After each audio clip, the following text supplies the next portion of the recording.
वालेकुम स्टूडेंट्स। आज का जो हमारा लेक्चर है एफएससी पार्ट 2 का, ये चैप्टर नंबर 7 जो कि हमने स्टार्ट किया हुआ है, that is a fundamental principles of the organic chemistry. ठीक है जी, इसमें हम इस चैप्टर में क्या पढ़ रहे हैं? इसमें हम ऑर्गेनिक केमिस्ट्री के बेसिक कॉन्सेप्ट्स पढ़ रहे हैं कि इसके फंडामेंटल प्रिंसिपल्स क्या होते हैं, बुनियादी असूल क्या होते हैं। ऑलरेडी इस चैप्टर में हम क्या पढ़ चुके हैं? फर्स्ट ऑफ ऑल हमने इनका इंट्रोडक्शन देखा, सेकेंड वन हमने ऑर्गेनिक केमिस्ट्री की डेफिनेशन देखी, थर्ड वन हमारे पास एक टॉपिक था features of the organic compound. आज का जो और उसके बाद मैंने आपको एक प्रॉपर टॉपिक दिया है होमोलोगस सीरीज का, क्योंकि होमोलोगस सीरीज का कॉन्सेप्ट होना ज़रूरी है जब हम कंसीडर करते हैं, जब हम स्टडी करते हैं ऑर्गेनिक केमिस्ट्री को। तो आज का जो टॉपिक हम स्टार्ट करने लगे हैं, फर्स्ट टॉपिक है हमारे पास, that is the importance of the organic chemistry. ठीक है जी, इम्पोर्टेंस ऑफ ऑर्गेनिक केमिस्ट्री, या हम कह सकते हैं importance of the organic compounds, कि ऑर्गेनिक कंपाउंड्स की हमारी डेली लाइफ में क्या इंपॉर्टेंस है। तो ऑर्गेनिक कंपाउंड की इंपॉर्टेंस को स्टडी करने के लिए हमें इतना ज़्यादा फोकस करने की ज़रूरत नहीं है, बिकॉज इट इज़ फैमिलियर। हम इस चीज़ से अच्छे से वाकिफ़ हैं कि हमारी जो लाइफ है वो पूरी की पूरी ऑर्गेनिक कंपाउंड्स पे डिपेंडेंट है। किस तरह से? ऑर्गेनिक मीन्स नेचर, और जब ऑर्गेनिक का मतलब नेचर है तो हम काफ़ी हद तक नेचर पे डिपेंड करते हैं, नेचर से रिलेट करते हैं।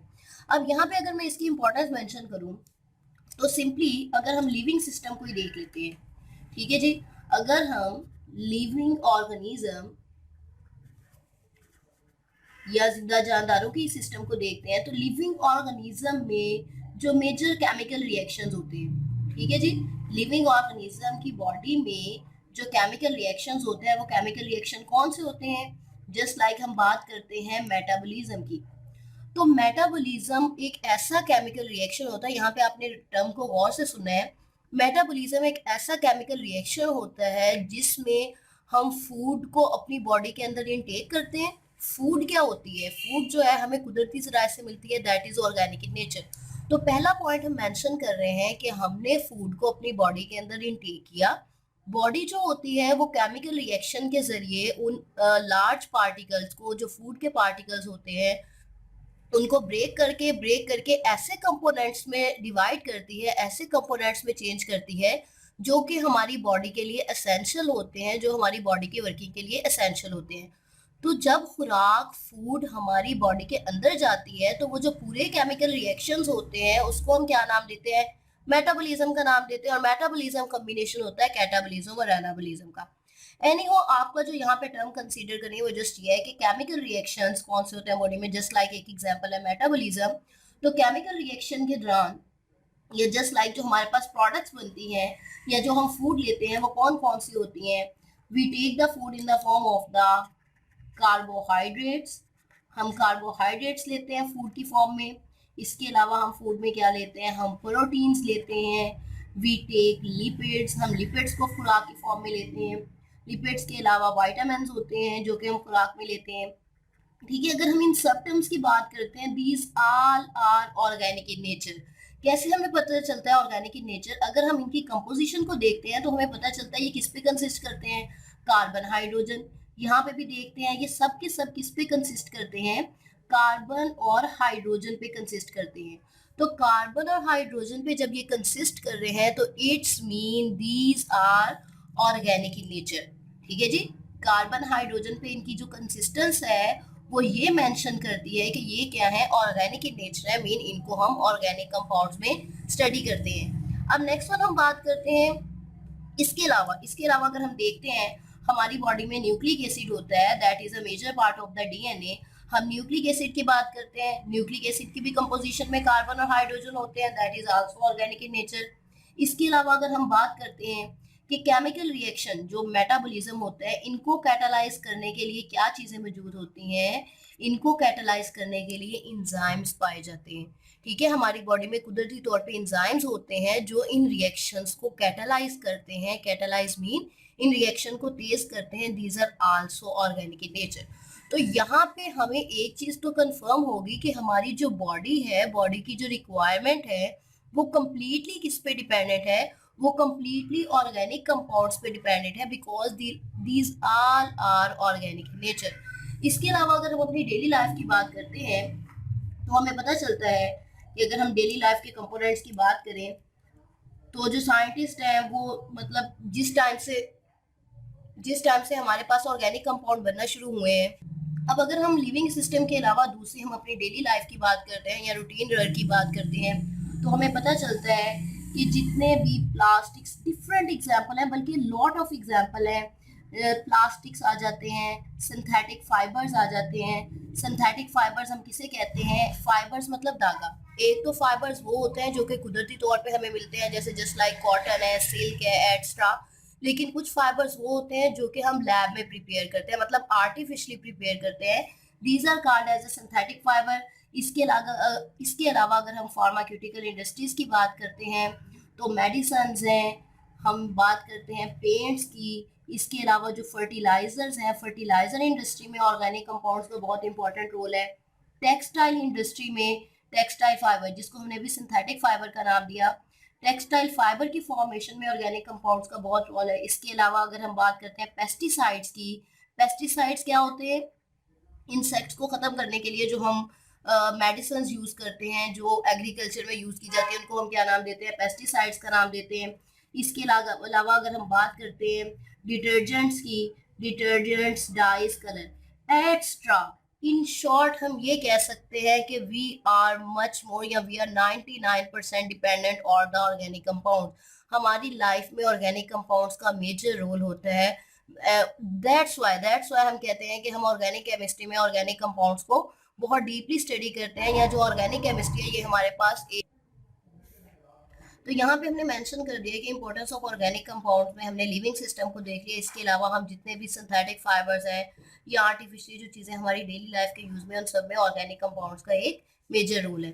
अब हम नेक्स्ट बात करते हैं। नेक्स्ट जो हमारे पास एक इंपॉर्टेंट टॉपिक है, एज अ एक्सटेंसिव क्वेश्चन भी हम कह सकते हैं, that is a sources of organic compound.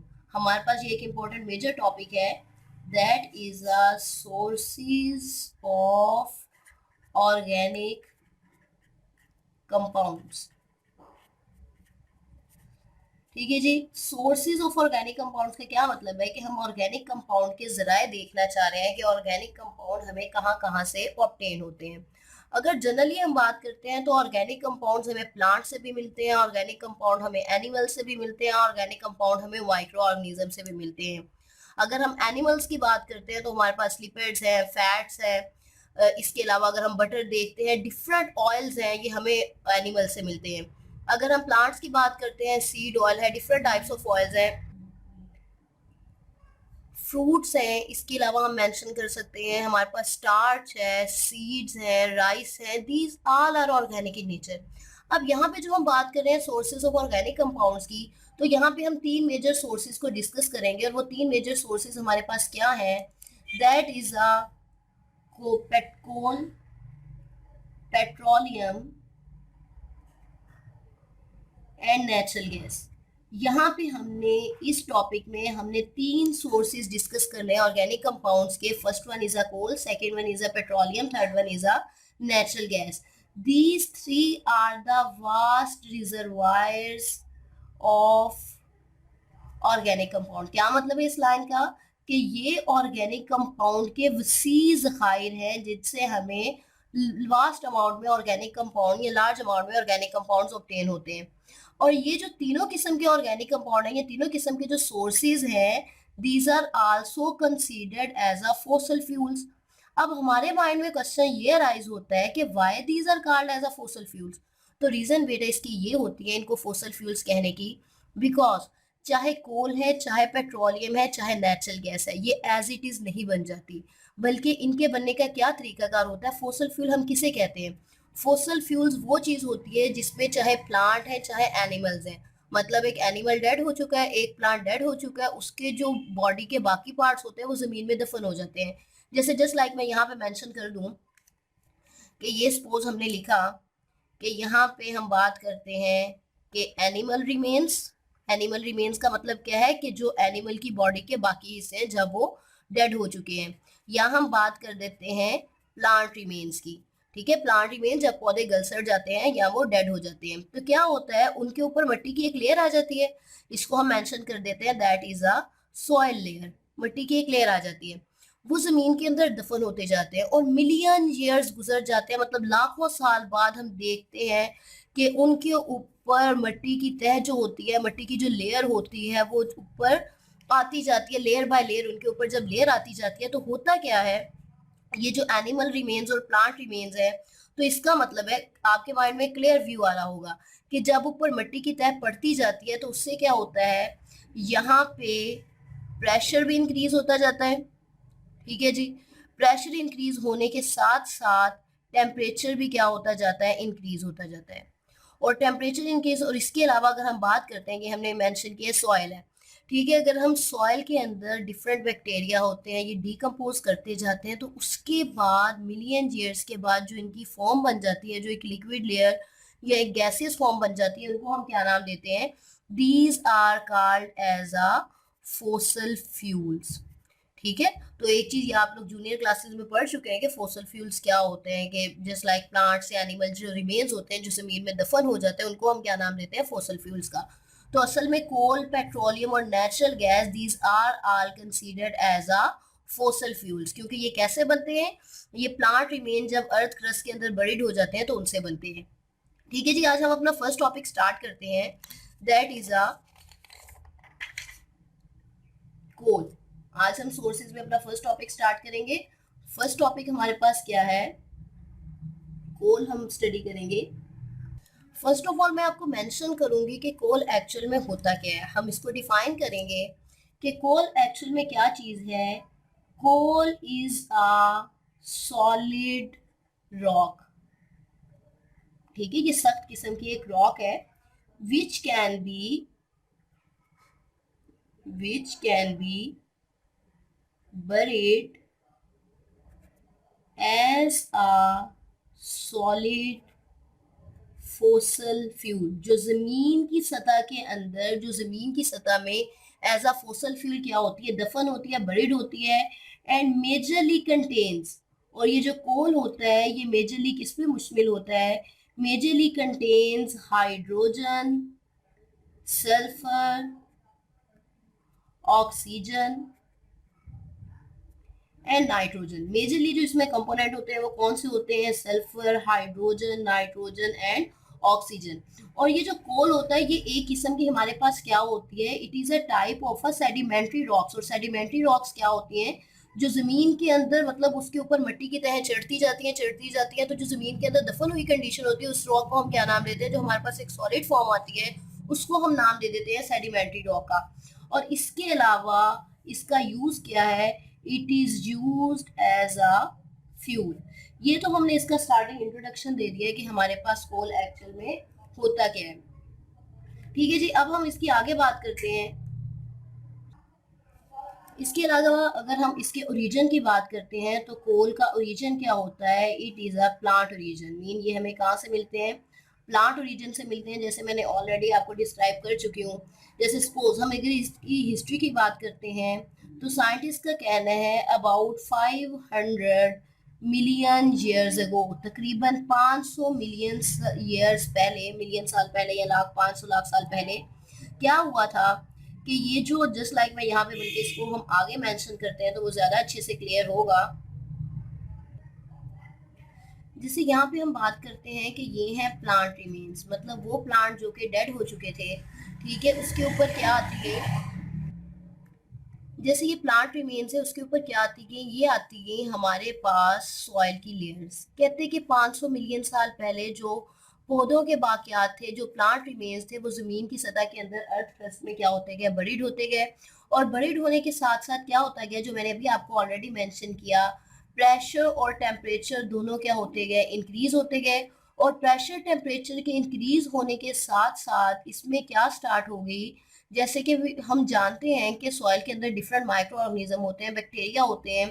तो वो जो प्लांट रिमेन्स थे उनमें बैक्टीरियल डिकम्पोजिशन होना स्टार्ट होगी, मीन केमिकल रिएक्शन हुआ, बैक्टीरिया ने उनको ब्रेक करना स्टार्ट कर दिया।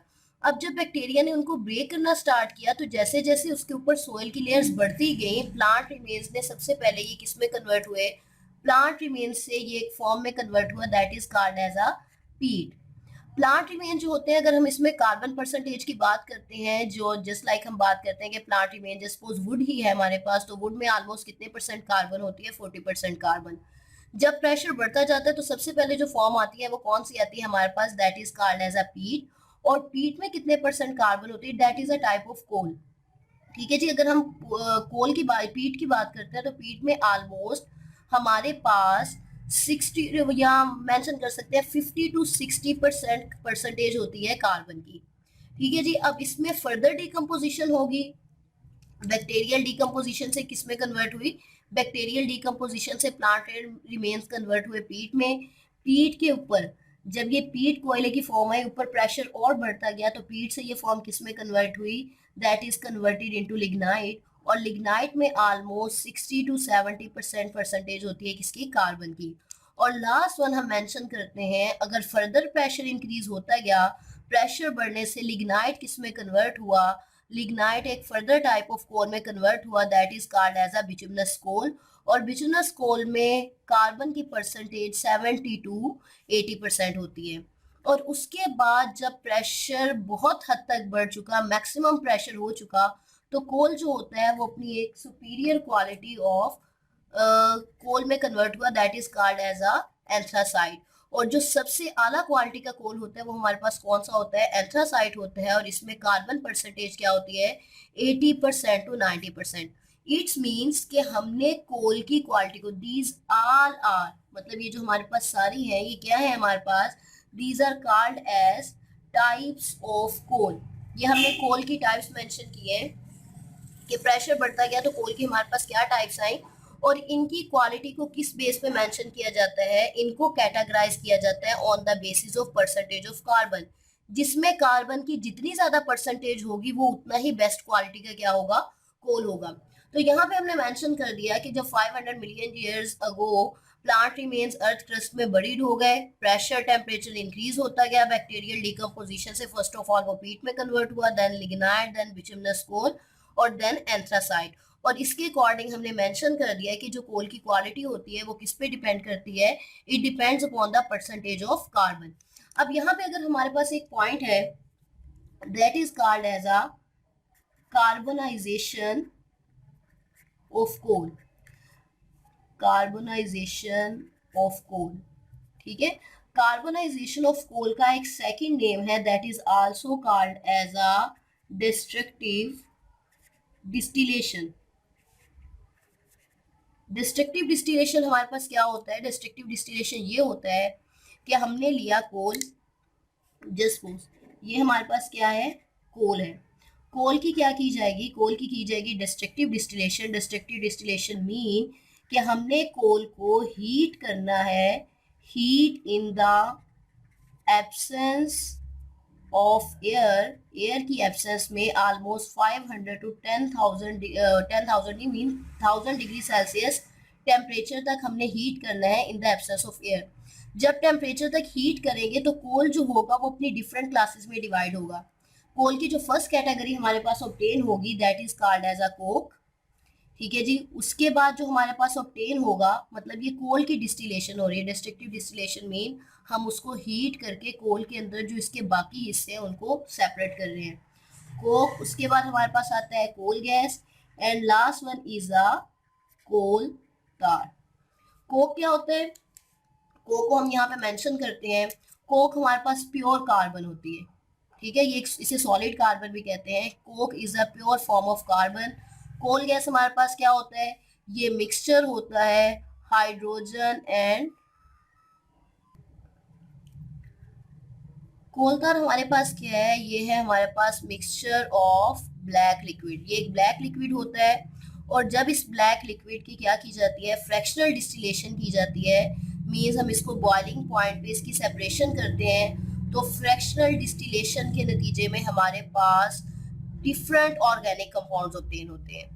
डिफरेंट ऑर्गेनिक कंपाउंड, जाइलीन है, टॉलिन है, एंथ्रासीन है, तो different types of organic compound coal tar को हीट करने से हमारे पास ऑब्टेन होते हैं। और अगर हम इनके यूजेस की बात करते हैं तो कोल जो होता है हम जानते हैं कि हमारे इंडस्ट्रीज में यूज होता है, ब्रिक्स में यूज होता है, लाइम किल्स में यूज होता है, मीन इसके डिफरेंट यूजेस हैं।